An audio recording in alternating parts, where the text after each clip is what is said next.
Hello aspirants, welcome to the UPSC Analyzer. Today we will discuss newspaper analysis dated September 5th, and if you are finding this analysis helpful then please like, share and subscribe. I have also started my UPSC mentorship program in which I am covering current affairs from several newspapers and magazines and also discussing a static part related to every current affair in detail. If you are interested and want to join this program, for that you need to visit the Telegram group, and the link of the Telegram group is in the description box. Here the first news is need for modernizing jails, prison reforms law coming. Amit Shah. Union home minister Amit Shah Sunday asked all states की prisons को modernise करने की ज़रूरत है और jail reforms के ऊपर एक नया लॉ जल्द ही आने वाला है. He also called for a rehabilitative view of prisoners and jails, क्योंकि इंडिया का जो इनकार्सरेशन सिस्टम है that is prone to abuse. Britishers ने ये सिस्टम बनाया था क्योंकि ब्रिटिशर्स पॉलिटिकल प्रिजनर्स को सब्जुगेट करना चाहते थे. इसीलिए हमें अपने प्रिजन्स को मॉडर्नाइज करने की ज़रूरत है, टेक्नोलॉजिकली अडेप्ट बनाने की ज़रूरत है. There is a need to make jails modern and technologically adept, better living और हेल्थ फैसिलिटीज़ को इंट्रोड्यूस करने की ज़रूरत है. For that reason the Narendra Modi government in 2016 introduce the model prison manual. India में जेल्स का ऑक्यूपेंसी रेट बहुत ज़्यादा है.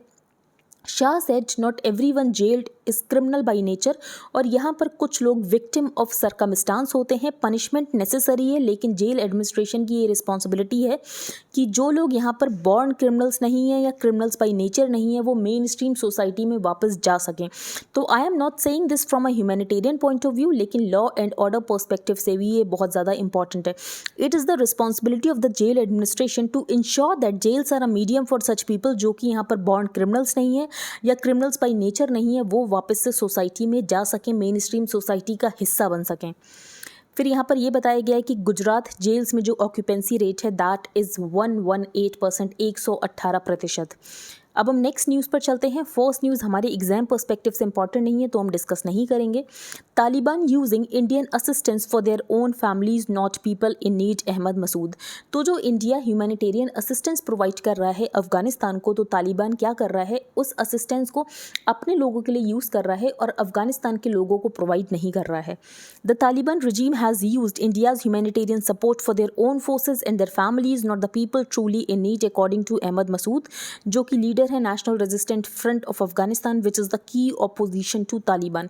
और जो भी यहाँ पर इंडिया एड प्रोवाइड कर रहा है उसको यहाँ पर जस्टली प्रोवाइड नहीं किया जा रहा है अफगानिस्तान के लोगों को. अब हम आगे चलते हैं. यहाँ पर इंपॉर्टेंट न्यूज़ सिर्फ ये है, idea that India should not interfere in world problems should change, क्योंकि इंडिया बन चुका है वर्ल्ड की 5th largest economy. The idea that India should not interfere in emerging problems of the world is a dogma of Indian foreign policy, जिसको कि बदलने की ज़रूरत है. We had our own interest but now just a few days back we have reached number 5 in the world economy. तो basically जो country यहाँ पर 20th नंबर पर है और जो कंट्री यहाँ पर 5th नंबर पर है उसमें यहाँ पर पर्सपेक्टिव में बहुत ज़्यादा चेंज आता है. तो इंडिया वर्ल्ड प्रॉब्लम्स में ज़रूर आज बोलेगा क्योंकि इंडिया की पोजीशन ऐसी है. यहाँ पर ये जो लाइन है इसको आप यूज़ कर सकते हैं. तो बेसिकली यहाँ पर एक्सटर्नल अफेयर्स मिनिस्टर ने अपनी बुक के एक चैप्टर की बात की जहाँ पर उन्होंने कहा इंडिया को अमेरिका के साथ एंगेज करने की ज़रूरत है, चाइना को मैनेज करने की ज़रूरत है, यूरोप के साथ कल्टिवेट करने की ज़रूरत है, रशिया को रीएश्योर करने की ज़रूरत है, and bring Japan in to play. This line is very good line. To engage America, to manage China, to cultivate Europe, reassure Russia and bring Japan in to play. अब हम चलते हैं आगे. Most number of sedition cases in last 8 years came from Assam, और ये हमें NCRB के data से पता चला है. The data from national crime records bureau reports showed that out of 475 sedition cases registered in the country between 2014 and 2021, Assam accounted for 69 cases. इसका मतलब ये है कि 14.52% जो केसेस हैं वो यहाँ पर रजिस्टर हुए हैं असम में. This means that around 1 in 6 sedition cases registered in the country in the last 8 years came from Assam. Building the future, ये हम एक बार डिस्कस कर लेते हैं, ज़्यादा सोचने की ज़रूरत नहीं इस आर्टिकल के बारे में आपको. तो प्राइम मिनिस्टर ने यहाँ पर बात की थी एनर्जी आत्मनिर्भरता बाई 2040. अब ऑथर ने ये बताया है कि इस ऑब्जेक्टिव को कैसे अचीव किया जा सकता है. पहले ऑथर ने ये बताया है कि आत्मनिर्भरता को लेकर डेफिनेशनल क्लैरिटी होने की बहुत ज़रूरत है. आत्मनिर्भरता का मतलब है सेल्फ रिलायंस. तो कुछ लोग इसको इंटरप्रेट करते हैं सेल्फ सफिशिएंसी. तो हमें यहाँ पर सेल्फ सफिशिएंसी की तरह इंटरप्रेट नहीं करना है, वो हमारा गोल नहीं होना चाहिए. हमारा गोल होना चाहिए सेल्फ रिलायंस, क्योंकि सेल्फ सफिशिएंसी इनफीजिबल और अनइकोनॉमिक है। सेकंड ये है कि ग्रीन एनर्जी में ट्रांजिशन करने में टाइम लगता है। तो सेकंड अभी हमारा मेन गोल यही होना चाहिए, prioritise access to fossil fuels, क्योंकि ग्रीन एनर्जी में आप यहाँ पर रातों रात ट्रांजिशन नहीं कर सकते हो। American factories took 4 decades to shift from steam power to electric power. This was because क्योंकि यहाँ पर सिस्टम को रीडिज़ाइन करने की ज़रूरत पड़ती है। Our policy must continue to emphasise affordable and secure access to oil and gas. तो उसके लिए हमें डोमेस्टिक एक्सप्लोरेशन करने की ज़रूरत है। हमारी जियोलॉजी बहुत ज़्यादा कॉम्प्लेक्स है, तो डोमेस्टिक एक्सप्लोरेशन अगर हमने किया भी तो क्या हम उसको कमर्शियली वायबल टर्म्स पर कर पाएंगे? तो this is because of high exploration and development cost. और लार्जर पॉइंट ये है कि PSUs का इसको लेकर ट्रैक रिकॉर्ड बहुत अच्छा नहीं रहा है। तो we must ask there for whether scarce public resources को यहाँ पर हमें इसके लिए यूज़ करना चाहिए, या तो ये सही समय है कि हम ONGC को प्राइवेटाइज कर दें। Third, prioritise access to the building blocks of green energy. For example यहाँ पर सेंट्रल इलेक्ट्रिसिटी अथॉरिटी ने फोरकास्ट किया है that wind and solar energy will make up around 51% of the installed power generation capacity of 830 gigawatt by 2030। ये increase है 22% से अगर हम आज से कंपेयर करें। A study by S&P Global has noted for instance that 38% of copper is produced from Chile and Peru। और ये जो कंट्रीज़ हैं यहाँ पर लेफ्ट विंग गवर्नमेंट्स हैं जो कि प्राइवेट सेक्टर माइनिंग को ज़्यादा सपोर्ट नहीं करती हैं। चाइना यहाँ पर कंट्रोल करता है 47% of copper smelting and 42% of copper refining. एक यहाँ पर पेपर की बात की गई है जिसमें की बात की गई थी critical minerals for India assessing their criticality and projecting their need for green technology. तो इंडिया के पास रिजर्व्स हैं, for example cobalt, nickel and heavy rare earth metals, लेकिन हमने इसकी माइनिंग और प्रोसेसिंग के लिए कुछ भी नहीं किया। Their message is clear, India must remove the obstacles to domestic mining. और हमें यहाँ पर स्ट्रैटेजीज को बिल्ड करना चाहिए to manage the dynamics of market concentration. Fourth, infrastructure development. For example यहाँ पर जो जर्मन इकॉनमी है वो रशिया के ऊपर बहुत ज़्यादा डिपेंडेंट है, इसीलिए रशिया यहाँ पर नेचुरल गैस को वेपनाइज कर पा रहा है। ये वल्नरेबिलिटी इंडिया के पास नहीं होनी चाहिए। That in recent months has been weaponised. India can't afford such vulnerability. In addition we must expand our strategic petroleum reserves. और लगभग 30 दिन ऑफ कंजम्पशन का तो हमारे पास स्ट्रैटेजिक पेट्रोलियम रिजर्व्स होना ही चाहिए। Fifth, green incentives. तो सरकार के पास एक स्कीम है जो कि प्रोडक्शन लिंक्ड इंसेंटिव स्कीम है, और इसमें जो इन्वेस्टर्स हैं वो बहुत ज़्यादा इंटरेस्ट दिखा भी रहे हैं। The investor response has so far been encouraging. Other governments are, however, going down a similar route. They are also looking to attract private capital, जो कि यहाँ पर नेट कार्बन जीरो टारगेट्स को अचीव करने में यहाँ पर हेल्प करें। Then we have to go for demand conservation and efficiency, energy diplomacy, which we are already doing. हमारी फॉरेन पॉलिसी यहाँ पर एनर्जी डिप्लोमेसी को लेकर ही बात कर रही है। नेक्स्ट है China's Taiwan misadventure. As a reaction to the visit of United States House Speaker Nancy Pelosi to Taiwan. तो नैन्सी पेलोसी ताइवान को विजिट करती हैं, उसके बाद चाइना मिलिट्री ड्रिल्स करता है ताइवान स्ट्रेट में। Chinese drones have been intruding on Taiwan air space, और जिसकी वजह से ताइवान यहाँ पर शूट डाउन कर देता है एक ड्रोन को रिसेंटली। अब यहाँ पर ये क्वेश्चन है, क्या ये सब जो बीजिंग कर रहा है क्या वो इंटरनेशनल लॉ के साथ कंसिस्टेंट है? तो one of the scathing criticism of the league of nation ये था कि यहाँ पर जो लीग ऑफ नेशन है वो वॉर को आउटलॉ नहीं करता था। उसके बाद यहाँ पर यूनाइटेड नेशंस आता है। अब लीग ऑफ नेशंस वॉर को आउटलॉ नहीं करता था, जिसकी वजह से यहाँ पर सेकेंड वर्ल्ड वॉर होता है। The failure was partly responsible for the second world war after which the UN was established. अब charter of the UN war को आउटलॉ करता है बहुत ज़्यादा क्लियर टर्म्स में। This is evident from the preamble and the articles 1 and 2 of the charter. For example article 2.4 ये कहता है all members shall refrain in their international relations from the threat और use of force against the territorial integrity और political independence of any state. तो article 2.4 ये कहता है कि सारे ही मेंबर्स यहाँ पर रिफ्रेन करेंगे इंटरनेशनल रिलेशंस में फ्रॉम द थ्रेट और use of force against the territorial integrity और political independence of any state. Only situation जहाँ पर UN चार्टर वॉर को अलाउ करता है वो तब है the inherent right of individual और कलेक्टिव सेल्फ डिफेंस, अगर यहाँ पर आर्म्ड अटैक होता है against a UN member state. तो अगर यहाँ पर आर्म्ड अटैक होता है तभी यहाँ पर वॉर को किया जा सकता है, वॉर को अलाउ किया जा सकता है। 2 points must be noted here. First, the provisions relate to a state, and second, the right of self-defense is triggered only in the case of armed attack. अब यहाँ पर चाइना ताइवान सिचुएशन में armed attack का case तो नहीं है। In the context of the China Taiwan dispute, the most important question is क्या Taiwan state है भी?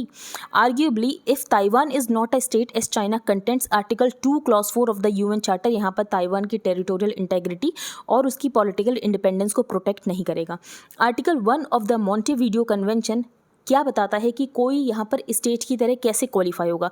N entity must have a permanent population, a defined territory, government, capacity to enter into relations with the other states, और Taiwan इन सारे criteria को ही fulfil करता है। It is a prosperous country with robust democracy and a well functioning government. It has existed as an independent entity outside the control of China for more than 70 years. However, despite of all of this, Taiwan ने कभी भी खुद को political independence formally declare नहीं किया है. Thus, its statehood in international law remains disputed. Nonetheless, as many international lawyers assert कि Taiwan एक डी फैक्टो स्टेट है और ताइवान के पास भी राइट टू सेल्फ डिफेंस है, जैसा यहाँ पर किसी और यूएन मेंबर के पास है. In other words, even if the question of Taiwan's statehood has not been settled under international law, यहाँ पर चाइना को बिल्कुल भी ये पावर नहीं है कि चाइना यहाँ पर फोर्स का यूज़ कर सकता है अगेंस्ट ताइवान. फिर यहाँ पर जो नैन्सी पेलोसी की विजिट थी उसको आप आर्म्ड अटैक नहीं कह सकते हो, क्योंकि वो एक डिप्लोमेटिक वन थी. The visit was a diplomatic one and non threatening in the sense that there was no indication of an armed attack against China. Final point ये है Taiwanese people's right to self determination, the legal right of people कि वो अपनी own destiny को decide कर सकें, जो कि एक सेटल्ड प्रिंसिपल है कस्टमरी इंटरनेशनल लॉ का. The people of Taiwan for the last 70 years have lived outside Beijing's control and many Taiwanese अपने आप को चाइनीज़ भी वो लोग आइडेंटिफाई नहीं करते हैं. नेक्स्ट हम चलते हैं आगे, द मिसिंग बॉन्ड. अब इस आर्टिकल में ये बताया गया है कि टीचर और स्टूडेंट में बॉन्ड मिसिंग क्यों है. अब हम देखें तो इस आर्टिकल में मुझे एज सच कोई इंपॉर्टेंट पॉइंट्स तो मिले नहीं, लेकिन अगर आपको रीड करना है तो आप रीड कर सकते हो. फॉर एग्जांपल इसमें ये बताया गया है कि जो बच्चे हैं वो आजकल कोचिंग के ऊपर ज़्यादा फोकस करते हैं. फॉर एग्जांपल नीट जेई की कोचिंग, जिसकी वजह से वो यहाँ पर स्कूल को बंक करते हैं, तो वो बॉन्ड डेवलप नहीं हो पाता है.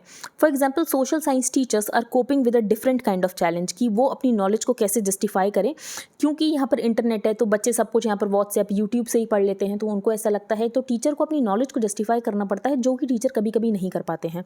तो children's access to the internet exposes them to a wilderness of socio-political ideas and information. It is not easy for social science teachers to convince children कि यहाँ पर जो teachers हैं वो ज़्यादा reliable हैं than a YouTube video or a WhatsApp message. The ethos that surrounds education today makes it easy to forget कि teaching एक यहाँ पर relational activity है. No matter यहाँ पर कोई कौन से लेवल पर पढ़ा रहा है, लेकिन यहाँ पर टीचिंग एक रिलेशनल एक्टिविटी है, जो कि आज के टाइम में कहीं ना कहीं हमें मिसिंग दिख रहा है. The question to contemplate therefore is why so many teachers fail to establish a bond. It seems that teaching the young is no longer an attractive profession, क्योंकि सिस्टमैटिक कंडीशंस जो यहाँ पर हैं वो काफ़ी ज़्यादा डिस्करेजिंग है. इसीलिए एजुकेशन में रिफॉर्म्स की ज़रूरत है. नेक्स्ट है feeding humanity saving the planet. तो ये इंक्रीजिंग अवेयरनेस तो है कि ह्यूमंस यहाँ पर प्लैनेट जो है उसको ओवर एक्सप्लॉइट कर रहे हैं. लैंड्स यहाँ पर डिग्रेड हो रहा है, स्पेशली द टॉप सॉइल यहाँ पर डिग्रेड हो रही है, जो कि हमें फूड प्रोवाइड करती है, animal feed and fibre. Ground water यहाँ पर डिप्लीट हो रहा है, क्वालिटी यहाँ पर पुअर हो रही है, केमिकल फर्टिलाइजर का बहुत ज़्यादा यूज़ हो रहा है, इंडस्ट्रियल वेस्ट यहाँ पर जनरेट हो रहा है. The air that we breathe वो बहुत ज़्यादा पल्यूटेड है. उसके बाद स्टबल बर्निंग की वजह से दिल्ली में बहुत ज़्यादा पल्यूशन हो जाता है. As a result of many of the factors biodiversity को भी यहाँ पर हिट हो रहा है. अगेंस्ट दिस बैकड्रॉप क्वेश्चन ये है कि ये जो रैपिड डिटोरेशन हो रहा है नेचर का, वेल्थ का, तो इसको हम सस्टेनेबल मैनर में इतनी सारी पॉपुलेशन को कैसे फीड कर सकते हैं. Are there any silver linings on the horizon with improved scientific knowledge. तो क्या हमें नेचुरल फार्मिंग या ऑर्गेनिक फार्मिंग में वापस चले जाना चाहिए? तो हमें क्या करने की ज़रूरत है? फॉर एग्जांपल हमें एक्सट्रीम वेदर इवेंट्स देखने को मिल रहे हैं यूरोप में, एशिया में, जिसकी वजह से जो सिचुएशन है वो और ज़्यादा एक्ससरबेट हो जाती है. वॉट वी नो दैट रफली it took more than 2 lakh years for Homo sapiens to evolve into the current form of mankind. फिर यहाँ पर ये बताया गया है कि 1 बिलियन पॉपुलेशन ऐड होने में जो टाइम है वो धीरे धीरे रिड्यूस होने लग गया. फॉर एग्जाम्पल नेक्स्ट बिलियन यहाँ पर ऐड हुआ था 123 years with the count touching 2 billion by 1927. फिर यहाँ पर 33 ईयर्स लगे नेक्स्ट बिलियन ऐड होने में. सिमिलरली यहाँ पर 13 ईयर्स लगे थे नेक्स्ट बिलियन ऐड होने में, और यहाँ पर 12 ईयर्स लगेंगे 8 बिलियन को टच करने में 2022 में. This explosive growth of humans with higher and higher aspirations. तो इतनी ज़्यादा पॉपुलेशन तो डिमांड भी बहुत ज़्यादा है. अब डिमांड ज़्यादा है लेकिन प्लैनेट की कैपेसिटी तो उतनी ही है ना, तो आप इतने ज़्यादा रिसोर्सेज को कैसे एक्सप्लॉइट कर सकते हो? That is the bigger question. Can this planet provide food for all through natural farming without the use of any chemical fertilizer, pesticide, modern high yielding varieties of seeds? अब यहाँ पर कुछ government, religious organisation, NGOs का ये कहना है कि हमें नेचुरल फार्मिंग या ऑर्गेनिक फार्मिंग में वापस चले जाना चाहिए। फॉर एग्जाम्पल यहाँ पर श्रीलंका ने एक्सपेरिमेंट भी किया था कि हम यहाँ पर बिल्कुल भी फर्टिलाइजर्स को यूज़ नहीं करेंगे और हम यहाँ पर ऑर्गेनिक फार्मिंग करेंगे, लेकिन श्रीलंका में हमें एक फियास्को देखने को मिला कि वहाँ पर जो ईल्ड है वो बहुत ज़्यादा नीचे चली गई। जो इंडिया की गवर्नमेंट है, यूनियन गवर्नमेंट, वो भी यहाँ पर प्रमोट कर रही है। For example natural farming along the Ganga 5 kilometers on each side of its bank. Many states like Andhra Pradesh वो भी यहाँ पर नेचुरल फार्मिंग को स्केल अप करने की बात कर रहे हैं। Most of the studies conducted by ICAR, जिसमें ये पता चला है कि नेचुरल फार्मिंग में ईल्ड्स जो हैं वो स्टार्टिंग में नीचे चली जाती है, बाद में ईल्ड्स इंप्रूव हो जाती हैं, लेकिन स्टार्टिंग में कुछ ईयर्स तक यहाँ पर जो ईल्ड्स हैं वो कम हो जाती हैं और वीट और राइस में तो 30 से 50% तक कम हो जाती हैं। But there is other evidence जहाँ पर ये पता चला है कि कुछ टाइम के बाद यहाँ पर ईल्ड्स जो हैं वो इंक्रीज़ हो जाती हैं। अब इंडिया मोस्ट पॉपुलस कंट्री होने वाला है 2023 में, तो ऐसे में हम कोई सडन डिसीजन नहीं ले सकते हैं कि हम यहाँ पर नेचुरल फार्मिंग में चले जाएंगे या ऑर्गेनिक फार्मिंग में चले जाएंगे। तो ऑथर ने यहाँ पर आंसर बताया है, that is precision farming. It is this science of precision farming that can give us more from less. For example हम यहाँ पर इनोवेशंस और डेवलपमेंट्स का यूज़ कर सकते हैं in geographical information system, artificial intelligence and machine learning, जहाँ पर हम इनॉर्मस डेटा का यूज़ कर सकते हैं प्रिसीजन फार्मिंग करने के लिए। हम ड्रिप्स का यूज़ कर सकते हैं, हाइड्रोपोनिक्स का, एरोपोनिक्स का, वर्टिकल फार्मिंग का, तो जिसकी वजह से रिसोर्स का एक्सप्लॉयटेशन कम हो और हम यहाँ पर सफिशिएंट क्वांटिटी ऑफ फूड को भी प्रोड्यूस कर सकें। But one critical factor in all this is the political economy. For example यहाँ पर फ्री पावर दी जाती है, जिसकी वजह से यहाँ पर ग्राउंड वाटर का एक्सप्लॉयटेशन होता है। Free power, free water, almost 80 to 90% subsidy on urea, जिसकी वजह से केमिकल फर्टिलाइजर्स को बहुत ज़्यादा यूज़ किया जाता है। ये सब्सिडी पॉलिसीज़ 1960s और 70s में ठीक थी, जब इंडिया फूड डेफिसिट कंट्री था। आज इन पॉलिसीज़ की ज़रूरत नहीं है, but they are continuing and even increasing. This cast serious doubt on whether we want to get the best results from the limited use of natural resources. तो ये यहाँ पर क्वेश्चन है। As Zelensky sounds caution, Scholz unveils $65 billion relief package। तो यहाँ पर जो gas है, नेचुरल गैस, यहाँ पर रशिया ने प्रोवाइड करना बंद कर दी है जर्मनी को, जिसकी वजह से यहाँ पर जर्मनी को प्रॉब्लम हो रही है। The German government announced a $65 billion relief package on Sunday to help ease the burden on citizens facing soaring inflation and surging energy cost, जो कि यहाँ पर बहुत ज़्यादा वर्सन हो गई है रशियाज इन्वेजन ऑफ यूक्रेन के बाद। Germany's move came as Zelensky want Europe की यहाँ पर हार्श विंटर होने वाला है, क्योंकि जो एनर्जी प्राइसेस हैं वो बहुत ज़्यादा ऊपर जाने वाले हैं। अब हम चलते हैं आगे। China Japan ground flights as year's strongest typhoon nears. अब इस टाइफून का नाम क्या है? इसका नाम है हिनामिनोर। तो ये आपको बस थोड़ा नेम पता होना चाहिए। यहाँ पर कुछ लोकेशंस मेंशन है, तो ओकिनावा आइलैंड ये आपको पता होना चाहिए। फिर यहाँ पर क्यूशू मेंशन है, southern island of Kyushu. In Japan the typhoon lashed Okinawa and the nearby island with heavy rain and fierce winds. तो ये आपको कुछ लोकेशंस पता होनी चाहिए, and that's it. Chile votes to decide on new constitution. Chileans are voting in a plebiscite Saturday on whether की उनको यहाँ पर न्यू कॉन्स्टिट्यूशन को अडॉप्ट करना है। जो इनका बेसिकली पुराना कॉन्स्टिट्यूशन है उसमें यहाँ पर इंडिजिनस पॉपुलेशन के बारे में कोई बात नहीं की गई है। इसके अलावा वो बहुत ज़्यादा मार्केट फ्रेंडली डॉक्यूमेंट है, जो कि प्राइवेट सेक्टर को ज़्यादा फेवर करता है over the state in aspects of like education, pensions and health care. इसीलिए इनकी पॉपुलेशन चाहती है कि यहाँ पर कॉन्स्टिट्यूशन को चेंज किया जाए।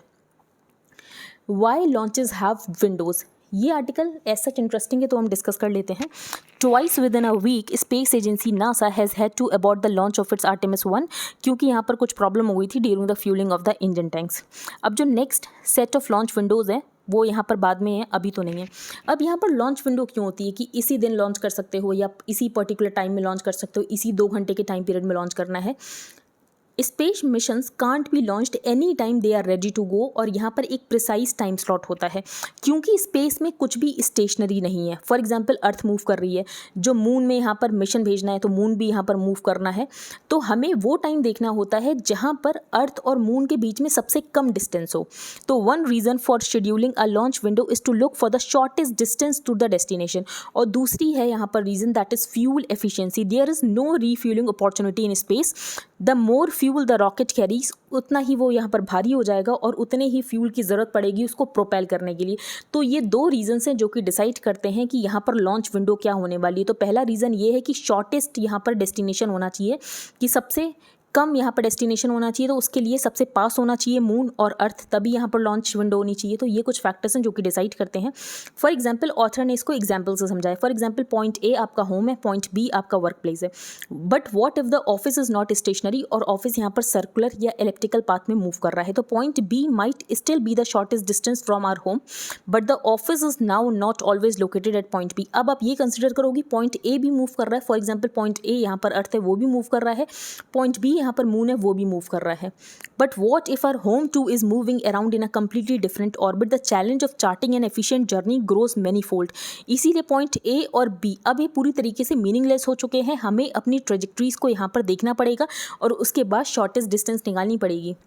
Mission objectives, it is not just about reaching the destination in the most efficient manner. The objective of the mission ये भी होता है कि किसी एक पर्टिकुलर साइड में आपको मून के जाना है, आपको वहाँ पर जाकर मून को ऑब्जर्व करना है, तो ये सारे कुछ फैक्टर्स होते हैं।